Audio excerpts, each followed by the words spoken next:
Hello everyone, welcome back to P study dot online. आप सभी का पी स्टडी डॉट ऑनलाइन पर स्वागत है।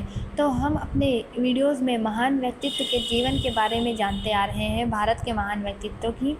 तो आज के इस वीडियो में भी हम एक ऐसे महान व्यक्ति और समाज सुधारक की बात करेंगे जिसने उस समय भारतीय समाज में मौजूद कई रूढ़ियों और कुरीतियों पर सवाल उठाने का साहस किया। एक ऐसा व्यक्ति जिसने महिलाओं के अधिकारों की आवाज़ उठाई, सती प्रथा के खिलाफ संघर्ष किया, आधुनिक शिक्षा का समर्थन और धार्मिक सुधार की दिशा में एक नई सोच को जन्म दिया, और वह नाम था राजा राम मोहन रॉय। तो सती प्रथा की अगर यहाँ पे हम बात करें तो सती प्रथा को अगर आप किसी भी कॉम्पिटिटिव एग्ज़ाम की तैयारी कर रहे हैं तो आपको राजा राम मोहन रॉय जी के जीवन और इनके कामों के बारे में जानना बहुत ही ज़रूरी है, क्योंकि सती प्रथा को हमेशा पूछा जाता है कि इसको समाप्त किसने किया। तो वह थे राजा राम मोहन रॉय जी। राजा राम मोहन रॉय, जिनको भारतीय पुनर्जागरण का अग्रदूत और आधुनिक भारत का जनक भी कहा जाता है, लेकिन आखिर उनके अंदर ऐसी सोच आई कहाँ से? उनका बचपन कैसा था?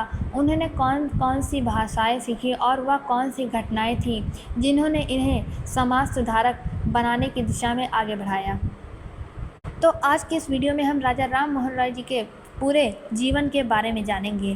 तो यदि आप हमारे चैनल पर पहली बार आए हैं तो चैनल को सब्सक्राइब कर लें और यह वीडियो अंत तक देखिएगा, और वीडियो अच्छी लगे तो लाइक ज़रूर करिएगा। तो चलिए शुरू करते हैं अपनी आज की वीडियो। तो सबसे पहले हम जानेंगे राजा राम मोहन रॉय जी के जन्म के बारे में। राजा राम मोहन रॉय का जन्म 22 मई 1772 को बंगाल के हुगली जिले के राधानगर गांव में हुआ था।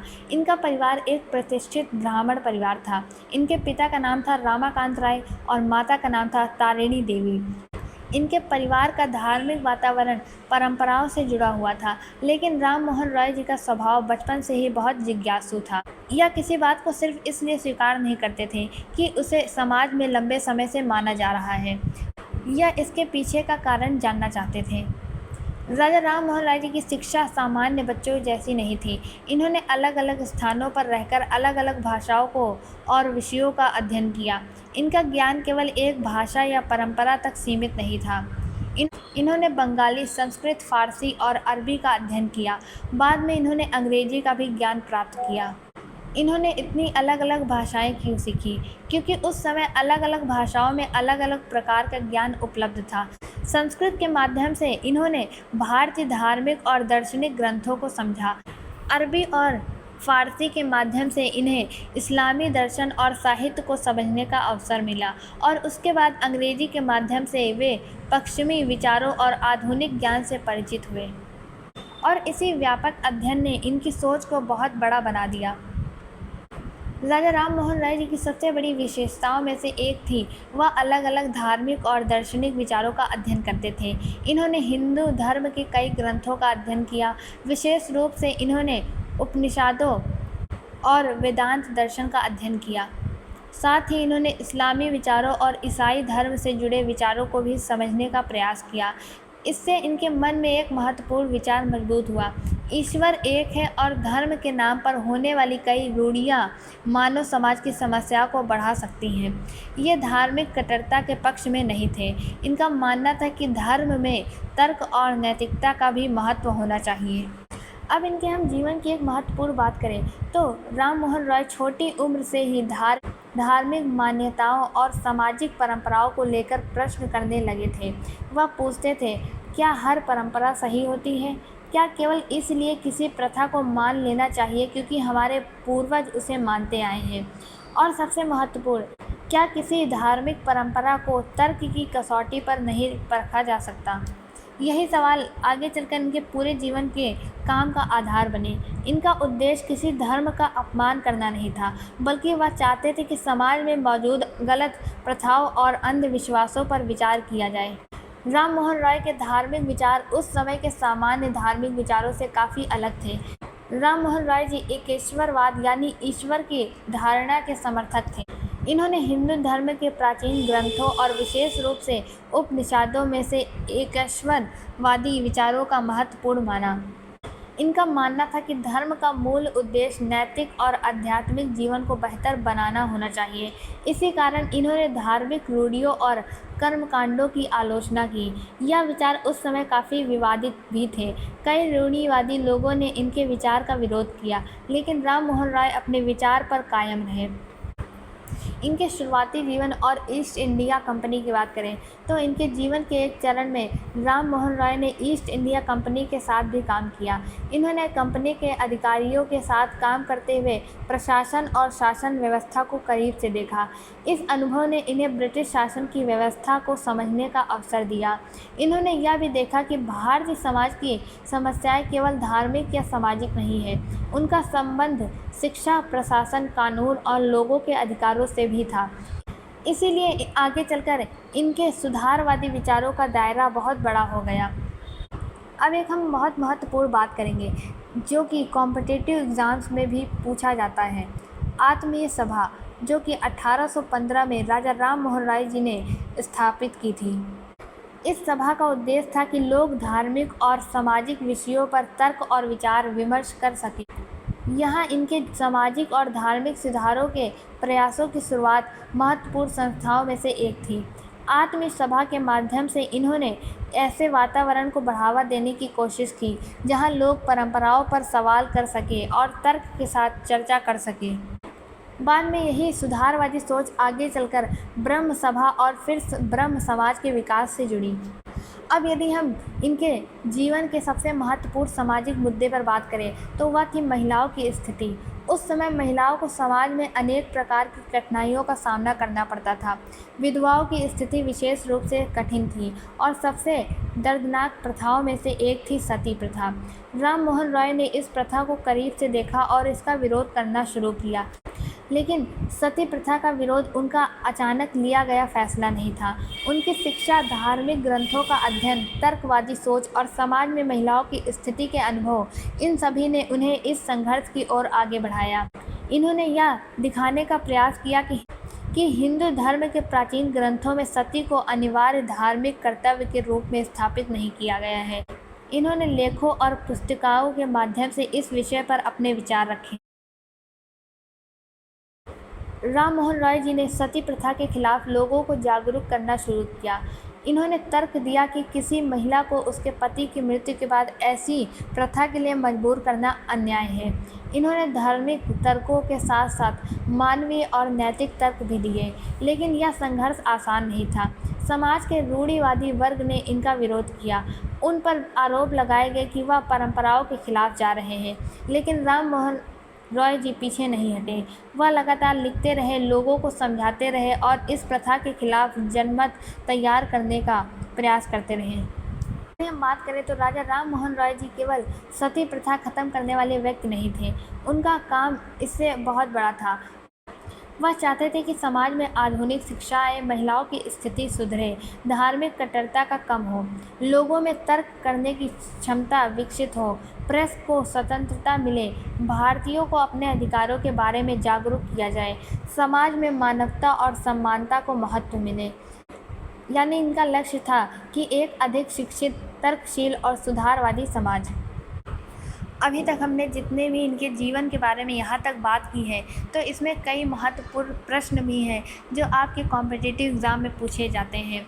जैसे अगर हम बात करें तो इनका जन्म पूछा जा सकता है, इनका जन्म स्थान पूछा जा सकता है, और इनके पिता का नाम, माता का नाम, और आत्मीय सभा की स्थापना जो कि 1815 में हुई थी, और आत्मीय सभा के बारे में पूछा जा सकता है कि यह किससे संबंधित थी, और यह भी पूछा, और सबसे महत्वपूर्ण सती प्रथा के बारे में, इनकी भाषाओं के बारे में और इनके विचार किस प्रकार के थे, यह भी पूछा जा सकता है। तो मैंने जो आपको प्रश्न बताए हैं, जो आपके कॉम्पिटिटिव क्वेश्चंस होते हैं, कॉम्पिटिटिव एग्ज़ाम्स होते हैं, उसमें यह क्वेश्चंस पूछे जा सकते हैं। तो अब हम बात करेंगे कि सती प्रथा क्या थी। सबसे पहले यह समझना भी ज़रूरी है कि सती प्रथा क्या थी। सती प्रथा एक ऐसी सामाजिक प्रथा थी जिसमें किसी महिला के पति की मृत्यु के बाद उसे पति के अंतिम चिता के साथ जलाने के लिए मजबूर किया जा सकता था। या उससे ऐसा करने की अपेक्षा की जाती थी। यह प्रथा हर जगह या हर समुदाय में समान रूप से प्रचलित नहीं थी, लेकिन कुछ क्षेत्रों और समुदायों में यह एक गंभीर सामाजिक समस्या बन चुकी थी। कई बार महिलाओं पर सामाजिक दबाव डाला जाता था। राम मोहन रॉय ने इस प्रथा का कड़ा विरोध किया। उनका मानना था कि किसी महिला का जीवन केवल उसके पति के जीवन से निर्धारित नहीं होना चाहिए। एक महिला को भी जीने का अधिकार है। राम मोहन रॉय जी ने सती प्रथा का विरोध केवल भावात्मक रूप से नहीं किया, उन्होंने इसके खिलाफ धार्मिक और तार्किक दोनों प्रकार के तर्क दिए।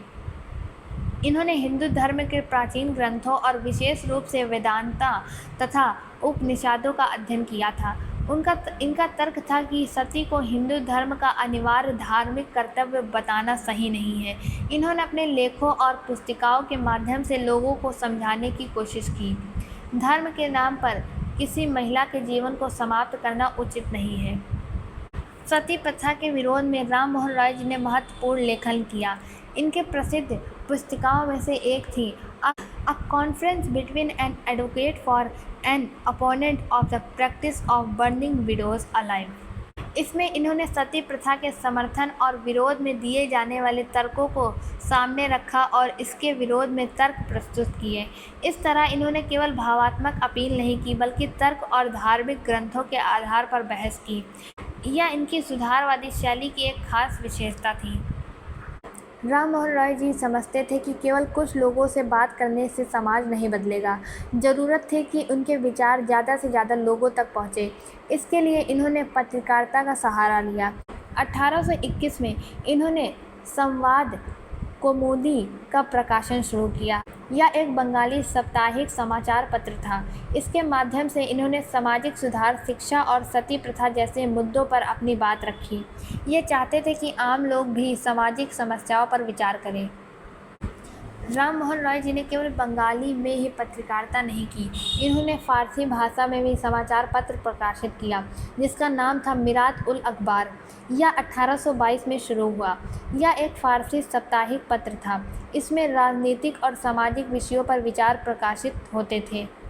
तो यह भी आप एक कॉम्पिटिटिव एग्ज़ाम के माध्यम से आप जानें तो कॉम्पिटिटिव एग्ज़ाम के लिए यह दोनों पत्र भी आपके लिए, यह दोनों समाचार भी आपके लिए बहुत महत्वपूर्ण हैं। जो कि था संवाद कौमुदी, जो कि बंगाली था, और जो मिरात उल अखबार था वह फ़ारसी था। राम मोहन राय केवल समाचार पत्र निकालना नहीं चाहते थे, वे चाहते थे कि समाचार पत्र को अपनी बात स्वतंत्र रूप से रखने का अधिकार मिले। 1823 में जब ब्रिटिश सरकार ने प्रेस पर प्रतिबंध लगाने की कोशिश की, तब राम मोहन रॉय ने इसका विरोध किया। उन्होंने प्रेस की स्वतंत्रता के समर्थन में अपनी बात रखी। उनका मानना था कि स्वतंत्र प्रेस सरकार की नीतियों पर चर्चा करने और जनता की समस्याओं को सामने लाने का महत्वपूर्ण माध्यम है। इनके संघर्ष के सबसे महत्वपूर्ण परिणाम की बात करें तो राम मोहन रॉय ने लगातार सती प्रथा के खिलाफ जनमत तैयार किया। इन्होंने समाज को जागरूक किया और ब्रिटिश प्रशासन के सामने भी इस मुद्दे को रखा। उस समय बंगाल के गवर्नर जनरल थे लॉर्ड विलियम बेंटिंक। बेंटिंक ने सती प्रथा को समाप्त करने की दिशा में कदम उठाया और फिर 1829 में बंगाल सती विनियमन 1829 के द्वारा सती प्रथा को अवैध घोषित कर दिया गया और इसे आमतौर पर रेगुलेशन 17 ऑफ 1829 के नाम से भी जाना जाता है। अब हम यहाँ पे अगर बात करें तो एक बहुत महत्वपूर्ण है कि जैसे एग्ज़ाम और हिस्टोरिकल पॉइंट व्यू से कभी जैसे कहा जाता है कि राजा राम मोहन राय जी ने सती प्रथा ख़त्म कर दी, लेकिन इसे थोड़ा सही तरीके से समझना चाहिए। सती प्रथा पर कानूनी प्रतिबंध ब्रिटिश सरकार ने 1929 के रेगुलेशन के माध्यम से लगाया, लेकिन इस सुधार के लिए समाज में जनमत तैयार करने, सती प्रथा का विरोध करने और इसके खिलाफ लगातार आवाज़ उठाने में राजा राम मोहन राय जी की महत्वपूर्ण भूमिका थी। इसीलिए इतिहास में इन्हें सती प्रथा के उन्मूलन के प्रमुख समाज सुधारकों में गिना जाता है। अब हम बात करेंगे ब्रह्म सभा की स्थापना की। राम मोहन रॉय जी के धार्मिक सुधार आंदोलन पर सती प्रथा के खिलाफ संघर्ष के साथ साथ राम मोहन रॉय धार्मिक सुधार पर भी काम कर रहे थे। 20 अगस्त 1828 को इन्होंने ब्रह्म सभा की स्थापना की और आगे चलकर ब्रह्म समाज के नाम से प्रसिद्ध हुई। ब्रह्म सभा का उद्देश्य था एक ईश्वर में विश्वास, धार्मिक सुधार और तर्कपूर्ण आध्यात्मिकता सोच को बढ़ावा देना। राम मोहन रॉय धार्मिक कट्टरता और अंधविश्वास के विरोधी थे। ये मानते थे कि धर्म का उद्देश्य मनुष्य के जीवन को बेहतर बनाना होना चाहिए।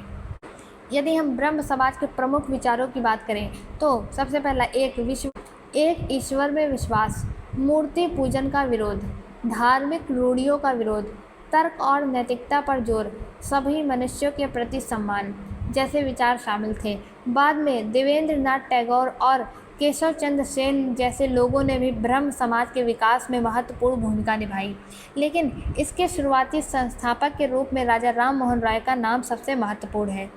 राम मोहन राय जी का मानना था कि समाज सुधार का सबसे मजबूत आधार है शिक्षा, लेकिन वे केवल पारंपरिक शिक्षा तक सीमित नहीं रहना चाहते थे। वे चाहते थे भारतीय विद्यार्थियों को विज्ञान, गणित, आधुनिक दर्शन, प्रकृति विज्ञान, आधुनिक ज्ञान जैसे विषय पढ़ाए जाएं। इनका मानना था कि आधुनिक शिक्षा लोगों में तर्क और वैज्ञानिक सोच विकसित करेगी।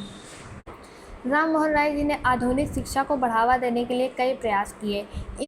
इन्होंने डेविड हेयर जैसे शिक्षा समर्थकों के साथ मिलकर आधुनिक शिक्षा के विकास का समर्थन किया। 1817 में स्थापित हिंदू कॉलेज के विकास के लिए इन्होंने आधुनिक शिक्षा के पक्ष में महत्वपूर्ण समर्थन दिया। बाद में इन्होंने एंग्लो हिंदू स्कूल की स्थापना में भी भूमिका निभाई और इनका उद्देश्य था कि भारतीय विद्यार्थियों को भारतीय ज्ञान के साथ साथ आधुनिक पश्चिमी ज्ञान भी प्राप्त हो। राम मोहन रॉय के सामाजिक सुधारों का एक बड़ा हिस्सा महिलाओं से जुड़ा था। सती प्रथा का विरोध तो उनका सबसे प्रसिद्ध अभियान था ही। इसके अलावा इन्होंने महिलाओं की संपत्ति और उत्तराधिकारता से जुड़े अधिकारों की भी वकालत की। ये चाहते थे कि महिलाओं को समाज में सम्मान और अधिकार मिले। इनके विचार उस समय के सामाजिक वातावरण की तुलना में काफ़ी प्रगतिशील थे। राम मोहन रॉय जी की खासियत थी कि वे केवल भाषण नहीं देते थे, ये अपने विचार को लेखों, पुस्तिकाओं और समाचार पत्रों के माध्यम से लोगों तक पहुंचाते थे। इन्होंने बंगाली, फारसी और अंग्रेजी सहित कई भाषाओं में लिखा। इनके लेखन का उद्देश्य था लोगों को जानकारी देना, तर्क करना सिखाना और सामाजिक सुधार के लिए जागरूक करना। इन्होंने रूढ़िवादी वर्गों का विरोध किया। सुधार की बात करना उस समय आसान नहीं था। राजा राम मोहन राय को रूढ़िवादी हिंदू समाज के एक वर्ग का विरोध झेलना पड़ा। इनके विचारों को लेकर विवाद हुआ, लेकिन इन्होंने अपना काम जारी रखा। इन्होंने यह दिखाया कि समाज सुधार के लिए सिर्फ लोकप्रिय होना जरूरी नहीं, बल्कि सही बात के लिए खड़े होना जरूरी है। यदि हम राजा राम मोहन राय जी की सोच को एक लाइन में अगर मैं बात करूं, तो राजा राम मोहन राय की विचारधारा की मुख्य विशेषता क्या थी? तो वह थी कि तर्क, शिक्षा, एकेश्वरवाद, सामाजिक सुधार, महिला अधिकार, प्रेस की स्वतंत्रता, यही इनके विचार की प्रमुख विशेषता थी। तो यहाँ तक जो हमने अभी तक बात की, तो इसमें भी आपको बहुत सारे प्रश्न मिलेंगे जो कॉम्पिटिटिव एग्ज़ाम के लिए बहुत ही इम्पॉर्टेंट हो सकते हैं और कई बार पूछे भी जाते हैं। कि जैसे सती प्रथा की बात हमने की कि वह समाप्त कब हुआ? 1829 में। सती प्रथा को समाप्त करने वाला कानून कौन सा था? बंगाल सती रेगुलेशन 1829। और यह भी पूछा जा सकता है कि उस समय बंगाल में गवर्नर जनरल कौन थे? ब्रह्म सभा की स्थापना कब हुई थी? 20 अगस्त 1828। ब्रह्म सभा के संस्थापक कौन थे? राजा राम मोहन रॉय जी। संवाद कौमुदी विकास की भाषा का समाचार पत्र बंगाली। और इससे जो हमने फ़ारसी मिरात उल अखबार की बात की, उससे भी पूछा जा सकता है। और यह शुरू कब किया गया था, यह भी पूछा जा सकता है।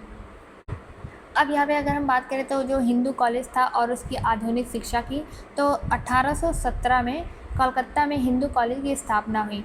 यह संस्था आगे चलकर भारत में आधुनिक शिक्षा और नए विचारों का महत्वपूर्ण केंद्र बनी। राजा राम मोहन राय आधुनिक शिक्षा के प्रबल समर्थक थे और इन्होंने ऐसे शिक्षा मॉडल का समर्थन किया जिसमें भारतीय विद्यार्थियों आधुनिक पश्चिमी विज्ञान और ज्ञान प्राप्त हो। इसके अलावा इन्होंने एंग्लो हिंदू स्कूल की स्थापना में भी भूमिका निभाई और इनकी सोच बहुत स्पष्ट थी कि भारत की प्रगति के लिए भारतीय ज्ञान और आधुनिक ज्ञान दोनों को समझना जरूरी है। अब हम प्रेस की स्वतंत्रता की बात करेंगे, तो यह सबसे महत्वपूर्ण विचार फ्रीडम ऑफ प्रेस। राजा राम मोहन राय जी समझते थे कि समाचार पत्र पर जनता और सरकार के बीच एक महत्वपूर्ण माध्यम है। अगर प्रेस स्वतंत्र होगा तो जनता अपनी समस्याएं बता सकेगी, सरकार की नीतियों पर चर्चा हो सकेगी, गलत नीतियों की आलोचना की जा सकेगी, लोगों में राजनीतिक जागरूकता बढ़ेगी। इसीलिए इन्होंने प्रेस पर लगाए गए प्रतिबंधों का विरोध किया। जब 1823 में ब्रिटिश सरकार ने प्रेस पर नियंत्रण बढ़ाने के लिए लाइसेंसिंग नियम लागू किया, तब राजा राम मोहन राय जी ने इसका विरोध किया। इन्होंने सरकार के सामने अपनी बात रखी, कहा कि प्रेस पर अत्यधिक नियंत्रण जनता के हित में नहीं है। यह इनके राजनीतिक विचारों का महत्वपूर्ण हिस्सा था। इसीलिए इन्हें भारत में प्रेस की स्वतंत्रता के शुरुआती समर्थकों में भी गिना जाता है। राम मोहन रॉय केवल धार्मिक और सामाजिक सुधार की बात नहीं करते थे, इन्होंने प्रशासनिक सुधारों के बारे में भी विचार रखे। ये चाहते थे कि भारतीयों को शासन व्यवस्था में अधिक अवसर मिले।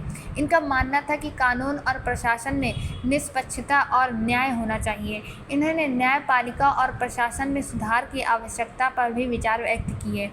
ये भारतीयों के अधिकारों और हितों की बात करते थे। राम मोहन रॉय ने भारत की आर्थिक समस्याओं को भी समझने की कोशिश की। उस समय किसानों पर भूमि राजस्व का बोझ एक महत्वपूर्ण समस्या थी। इन्होंने किसानों की स्थिति सुधारने और राजस्व व्यवस्था में सुधार की आवश्यकता पर विचार रखा। इससे पता चलता है कि इनका सुधारवाद केवल धर्म या समाज तक सीमित नहीं था, इन्होंने आर्थिक और प्रशासनिक समस्याओं को भी महत्वपूर्ण माना। अब यदि हम बात करें जो राजा राम मोहन रॉय जी के नाम में जो राजा है वह उपाधि इन्हें कैसे मिली, तो यह इनके जीवन के सबसे महत्वपूर्ण घटनाक्रम पर है। उस समय दिल्ली के मुगल सम्राट थे अकबर द्वितीय ने राम मोहन राय को अपना प्रतिनिधि बनाकर इंग्लैंड भेजा। इन्होंने ब्रिटिश सरकार के सामने मुगल सम्राट से जुड़े मामलों को रखने की जिम्मेदारी थी। इसी दौरान इन्हें राजा की उपाधि मिली, इसीलिए इनके नाम के साथ आगे चलकर राजा राम मोहन राय जुड़ गया। यदि हम इनके इंग्लैंड की यात्रा की बात करें तो 1830 में यह इंग्लैंड के लिए रवाना हुए। इनकी यह यात्रा बहुत महत्वपूर्ण थी क्योंकि ये उन शुरुआती भारतीयों में से थे जिन्होंने यूरोप जाकर वहाँ के राजनीतिक और सामाजिक जीवन को करीब से देखा। इन्होंने ब्रिटिश समाज और राजनीतिक व्यवस्था का अध्ययन किया। वहाँ इन्होंने भारत से जुड़े मुद्दों पर बात रखी। इंग्लैंड में रहते हुए राजा राम मोहन राय ने भारत की स्थिति के बारे में लोगों को जानकारी दी। वे चाहते थे कि ब्रिटिश सरकार भारत के लोगों के अधिकारों को और हितों को ध्यान में रखे। इन्होंने भारत में प्रशासनिक सुधार, कानून और शिक्षा से जुड़े विषयों पर अपने विचार रखे। इनकी विविधता और विचारों के कारण इन्हें इंग्लैंड में भी सम्मान मिला। इनकी खासियत यह भी थी कि यह केवल भारतीय परंपराओं के जानकार नहीं थे, इन्होंने हिंदू धर्म, इस्लाम और ईसाई धर्म के विचारों का अध्ययन किया था। इस कारण ये विभिन्न धार्मिक परंपराओं के बीच संवाद को समझते थे। वे किसी एक धर्म के प्रति अंध समर्थन के बजाय तर्क और नैतिकता को महत्व देते थे। इनकी सोच में एकेश्वरवाद, मानवतावादी दृष्टिकोण महत्वपूर्ण था। इंग्लैंड की यात्रा के दौरान राम मोहन राय ब्रिटेन में ही रहे। बाद में वे ब्रिस्टल के पास रहने लगे। इसी दौरान इनका स्वास्थ्य खराब हो गया और 27 सितंबर 1833 को राजा राम मोहन राय जी का निधन हो गया और इस समय इनकी उम्र लगभग 61 वर्ष थी और इनकी मृत्यु भारत से बहुत दूर इंग्लैंड में हुई। राजा राम मोहन राय जी का अंतिम संस्कार भारत में नहीं हुआ था। इन्हें पहले स्टेपलटन, ब्रिस्टल में दफनाया गया। इसके बाद इनके अवशेषों को अर्नॉस वैले सेमेट्री यानी अर्नॉस वैले कब्रिस्तान ब्रिस्टल में ही स्थानांतरित किया गया। आज भी इनकी स्मृति से जुड़ा यह स्थान उनके जीवन की अंतर्राष्ट्रीय पहचान की याद दिलाता है और इनकी एक प्रतिमा वहाँ भी लगी हुई है। अब यदि हम राजा राम मोहन राय जी की विरासत की बात करें तो सबसे महत्वपूर्ण सवाल, राजा राम मोहन राय को इतना महत्वपूर्ण क्यों माना जाता है? क्योंकि इन्होंने भारत में सामाजिक सुधार की एक नई सोच को मजबूत किया। इन्होंने लोगों से कहा कि इस परंपरा का सामना करो लेकिन गलत परंपरा पर सवाल करने से मत डरो। इन्होंने महिलाओं के अधिकारों की बात की, सती प्रथा का विरोध किया, आधुनिक शिक्षा का समर्थन किया, धार्मिक सुधार की दिशा में काम किया, प्रेस की स्वतंत्रता का समर्थन किया, प्रशासनिक सुधारों की बात की, तर्क और विवेक को महत्व दिया। राजा राम मोहन राय जी को अक्सर भारतीय पुनर्जागरण का अग्रदूत कहा जाता है। क्यों? क्योंकि इन्होंने भारतीय समाज को पुरानी रूढ़ियों पर दोबारा विचार करने के लिए प्रेरित किया। भारतीय समाज में आधुनिकता सुधारवादी सोच को मजबूत करने में महत्वपूर्ण योगदान दिया। बाद में कई अन्य समाज सुधारों ने भी सामाजिक सुधार के आंदोलनों को आगे बढ़ाया। इसीलिए राजा राम मोहन राय जी को 19वीं शताब्दी के भारतीय सामाजिक और धार्मिक सुधार आंदोलनों की शुरुआती महत्वपूर्ण हस्तियों में से गिना जाता है। यदि हम राजा राम मोहन राय जी की बात करें तो इनके जीवन हमें यह बताता है कि राजा राम मोहन जी ने तर्क शिक्षा और सामाजिक सुधार के माध्यम से भारतीय समाज को नई दिशा देने का प्रयास किया। और इनका जीवन हमें एक बहुत महत्वपूर्ण संदेश देता है कि सुधार की शुरुआत तब होती है जब कोई गलत को गलत कहने का साहस करता है। इसीलिए भारतीय इतिहास में इनका नाम बेहद महत्वपूर्ण है। और अभी तक इस पूरी वीडियो में हमने इनके पूरे जीवन के बारे में जाना, और अगर हमने जितनी भी इसमें डेट्स की बात की है और इनके जीवन में जो महत्वपूर्ण काम है और इनके बारे में, तो आपको वह सभी याद होने चाहिए, क्योंकि कॉम्पिटिटिव एग्ज़ाम्स के लिए यह सभी बहुत ही इम्पॉर्टेंट रहते हैं। यदि आप किसी भी प्रतियोगी परीक्षा की तैयारी कर रहे हैं या आप किसी भी कक्षा के छात्र हैं, किसी भी क्लास के छात्र हैं, स्टूडेंट हैं, तो आपको यह सब इनके बारे में जानना बहुत ही ज़रूरी रहता है। तो जैसे हम अगर एक बार फिर से अगर हम बात करें तो इनका जन्म 1772 में हुआ था। आत्मीय सभा की स्थापना इन्होंने 1815 में की थी। 1821 में संवाद कौमुदी, जो कि बंगाली समाचार पत्र था, और 1822 में मिरात उल अखबार, जो कि फ़ारसी समाचार पत्र था। 1828 में ब्रह्म सभा की स्थापना की। 1829 में सती प्रथा पर कानूनी रोक लगी, और 1830 में इंग्लैंड यात्रा की, और 1833 में 27 सितंबर को इनका निधन हुआ। तो यह थी आज की हमारी वीडियो, और यदि आपको यह वीडियो अच्छी लगी हो तो वीडियो को लाइक करें और चैनल को सब्सक्राइब कर लें। मिलते हैं अगली वीडियो में। यह वीडियो देखने के लिए धन्यवाद।